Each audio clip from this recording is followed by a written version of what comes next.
Hello everyone नमस्कार आपण समस्त को कौटिल्य एकेडमी को स्वागत। आज आम सीएचएससी बोर्ड +2 इकोनॉमिक्स 2018 बोर्ड एग्जाम रे जो एमसीक्यूज आसीथिला सेही एमसीक्यू सीरीज को करूचे। एटा हला पार्ट 2। सो चलंतु स्टार्ट करिबा। First question, which one of the following is not a function of commercial bank? निम्नलिखित मध्यरु केउटी वाणिज्यिक बैंक रो कार्य नुहे। तो आम जो बैंक कथा कहूचे एठी बैंक दी प्रकार बैंक पड़ीचे। गोटे हला सेंट्रल बैंक आ गोटे हला कमर्शियल बैंक। सेंट्रल बैंक आ गोटे हला कमर्शियल बैंक। तो से सेंट्रल बैंक कार्य कथा आम आगो वीडियोस रे डिस्कशन करिछे। आज आम कमर्शियल बैंक कथा एवं कमर्शियल बैंक रो जो फंक्शन से कथा पढ़िबा। सो देखो ए ऑप्शंस गुडा को आम आगो जानिबा। फर्स्ट ऑप्शन रे कहिछि क्रेडिट कंट्रोल बा ऋण नियंत्रण। Option second acceptance of deposits बा जमा ग्रहण। ऑप्शन थर्ड एडवांसिंग लोन्स ऋण प्रदान। Option fourth remittance of funds पांठी प्रेरण। तो को काम गुड़ा कमर्शियल बैंक करे। कमर्शियल बैंक जेमती कि State Bank of India, ICICI bank, just a second, ICICI bank, आउ कौन कौन हुए एचडीएफसी एटसेट्रा। यही बैंक गुड़ा को कमर्शियल बैंक कहू। एमाने कौन करती? एमाने जमा ग्रहण करती। आमे लोक माने जाइकी सेठी मनी को सेव करू, सेटा ही एक्सेप्टेंस ऑफ डिपॉजिट्स बा जमा ग्रहण। तापरे जेमती कि हाउस लोन, स्टडी लोन, एमती विभिन्न प्रकार लोन, एडवांसिंग लोन्स बा ऋण प्रदान। तो एमती विभिन्न प्रकार लोन मध्य ये प्रदान करि थाए। नेक्स्ट रहिला रेमिटेंस ऑफ फंड्स पांठी प्रेरण। तो ये पांठी प्रेरण मध्य करि थाए। तो एठी को कामटा से करि पारेनी। तो क्रेडिट कंट्रोल बा ऋण नियंत्रण कार्यटा से करि पारे नाही। एहा RBI reserve bank of India द्वारा क्रेडिट कंट्रोल बा ऋण नियंत्रण होई थाए। तो एठी करेक्ट आंसर हैला option first, credit control is not a function of the commercial bank. ऋण नियंत्रण वाणिज्यिक बैंक रो कार्य नुहे। चलो नेक्स्ट क्वेश्चन को जिबा। ओके, ए क्वेश्चन रे कहिछि which one of the following is characteristic of human wants? निम्नलिखित मध्यरु केउटी मानवीय अभाव रो वैशिष्ट्य? तो कोटा मानवीय अभाव बा ह्यूमन वांट्स रो कैरेक्टरिस्टिक? प्रथमे कहिला वांट्स आर लिमिटेड, अभाव ससीम। सेकेंड रे कहिला ऑल वांट्स आर सैटिएबल, अभाव समूह परितृप्तक्षम। Option third all wants are equally urgent, समस्त अभाव समान भाव गुरुत्वपूर्ण। ऑप्शन फोर्थ वांट्स रिकर, अभाव गुड़िक पौनपुनिक। तो देखो अभाव गुड़िक ससीम, एटा तो बिल्कुल गलत। कहीं आम पढ़ीचे वांट्स आर अनलिमिटेड, गोटे इच्छा पूर्ण करू करू आउ गोटे इच्छार जागृत हो जाए, माने आउ गोटे इच्छा आसे। तापरे कहिला ऑल वांट्स आर सैटिएबल, एटा भी बिल्कुल भूल। सबू वांट्स आमर सैटिएबल हुए नहीं बा परितृप्तक्षम हुए नहीं, किछिटा अभाव परितृप्तक्षम हुए नहीं। तापरे कहिला all wants are equally urgent, तो एटा मध्य संपूर्ण भाव में भूल। सबुतक वांट्स इक्वली अर्जेंट केमती रहिबो? इमरजेंसी समय रे अलगा, तापरे समय अनुसार अलगा। तो जेमती कि आमे कश्मीर जीवा हेबे, से इमरजेंसी सेक्टर रे गोटे स्वेटर रो चाहिदाटा बेसी रहिबो एवं से समय रे तार बेसी रहिबो, किंतु कोल्ड ड्रिंक्स रो चाहिदाटा कम रहिबो। तो सबु समय रे जो अभाव थाए सेटा समान भाव में गुरुत्वपूर्ण हुए नहीं। वंस रिकर, तो अभाव पौनः पुनिक। तो यहीटा करेक्ट आंसर। कहीं आज आमर जदि फूड रो डिमांड रही बा खाद्यर डिमांड रही कालिकी मध्य फूड एवं खाद्यर डिमांड रहिबो ता आर दिन मध्य फूड किंबा खाद्यर डिमांड रहिबो तो एटा पौनपनिक बा रिकरिंग बारंबार यही जिनसटा को आमे कौन करिथाउ डिमांड करिथाउ तो वंस रिकर अभाव गुड़िक पौनपनिक इज द करेक्ट आंसर। चलो next question who among the following gave the wealth definition of economics निम्नलिखित मध्यरु किए अर्थनीतिर संपद संज्ञा प्रदान करथिले first Adam Smith second Alfred Marshall third Lionel Robbins fourth Paul Samuelson तो एटी करेक्ट आंसर हम ऑप्शन फर्स्ट एडम स्मिथ से 1776 रे गोटी बही लिखिथिले सेही बहीर ना थिला एन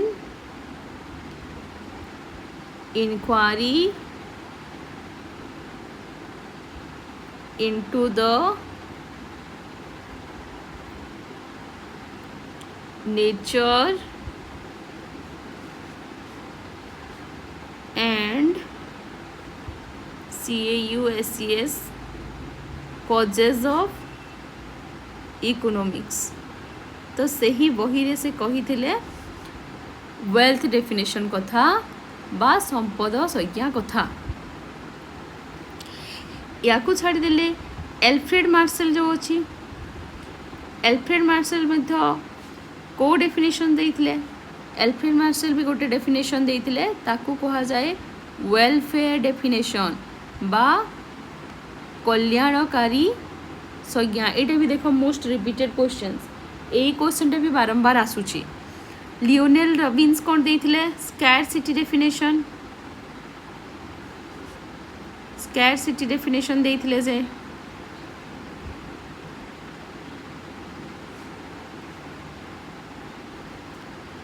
पॉल सैमुएल्सन कर एमती किसी डेफिनेशन नहीं से गोटे इकोनॉमिक्स्ट तो यही क्वेश्चन अकॉर्डिंग वेल्थ डेफिनेशन बा संपद संज्ञा अकॉर्डिंग फर्स्ट ऑप्शन करेक्ट है तापर नेक्स्ट क्वेश्चन को मूव करवा देख यहाँ मोस्ट रिपीटेड क्वेश्चन यही क्वेश्चन को प्रिपेयर होगी जमी कि ये तीन टी डेफिनेशन कथा कहली प्रथमे कही वेल्थ डेफिनेशन कथा प्रथमे कही तापरे कही स्कैरसिटी डेफिनेशन आ गोटे थिला वेलफेयर डेफिनेशन तो यही तीन टाक डेफिनेशन कथा पढ़ी जीव। Next question which of the following budgets creates inflation निम्नलिखित बजेट गुड़िक मध्यरु केउटी स्फीति सूत्रपात करि थाए बा स्फीति बा एटा को आमे मुद्रास्फीति भी कहि परिबा मुद्रास्फीति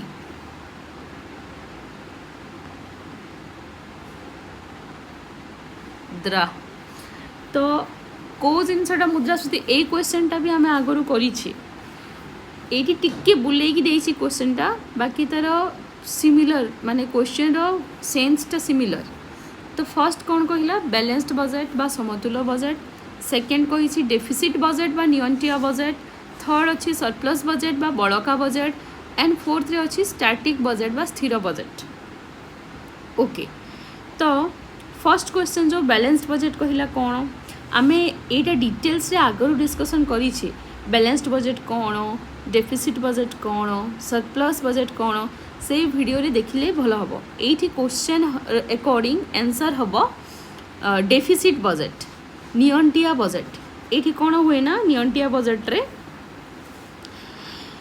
गवर्नमेंट कर एक्सपेंडिचरटा बा गवर्नमेंट कर खर्चटा अधिक थाए गवर्नमेंट कर रेवेन्यू बा आय ठू आमे या डेफिसिट बजेट बा नियंत्रित बजेट कही था जदि गवर्नमेंट तार एक्सपेंडिचर बेसी कला ताहले कौन हम लोक मान पाखे मनी सप्लाईटा बेसी रहिबो से माने डिमांड बेसी करिवे आ जदि से माने डिमांड बेसी करिवे ताहले कौन हम तांकर माने प्रोड्यूसर सप्लाई बेसी करिवो Here is a quick high yield breakdown.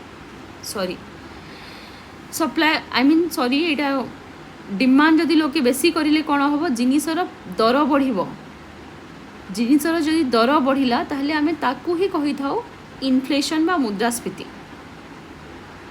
बुझीला। तापर नेक्स्ट क्वेश्चन को मूव करिबा। डिस्पोजेबल पर्सनल इनकम इज प्रजिज्य व्यक्तिगत आय हेला। फर्स्ट कौन कही personal income minus indirect taxes व्यक्तिगत आय वियुक्त परोक्ष कर। Second personal income minus consumption expenditure व्यक्तिगत आय वियुक्त उपभोग व्यय। Option third personal income minus direct taxes व्यक्तिगत आय वियुक्त प्रत्यक्ष कर। Option fourth income earn through illegal means अवांछित उपाय रे अर्जित आय। तो एठी करेक्ट आंसर कौन हम आम डिस्पोजेबल पर्सनल इनकम क्या कहवा इनकम तो थाए जहाँ वाई रे आम डिनोट करी थाउ इनकम माने आय। तो ये डिस्पोजेबल पर्सनल आय इनकम बा प्रजुज्य व्यक्तिगत आय आम क्या कहवा। तो ये करेक्ट आंसर हम personal income minus direct taxes option third व्यक्तिगत आय वियुक्त प्रत्यक्ष कर। सो चलो नेक्स्ट क्वेश्चन को एबे मूव करिबा।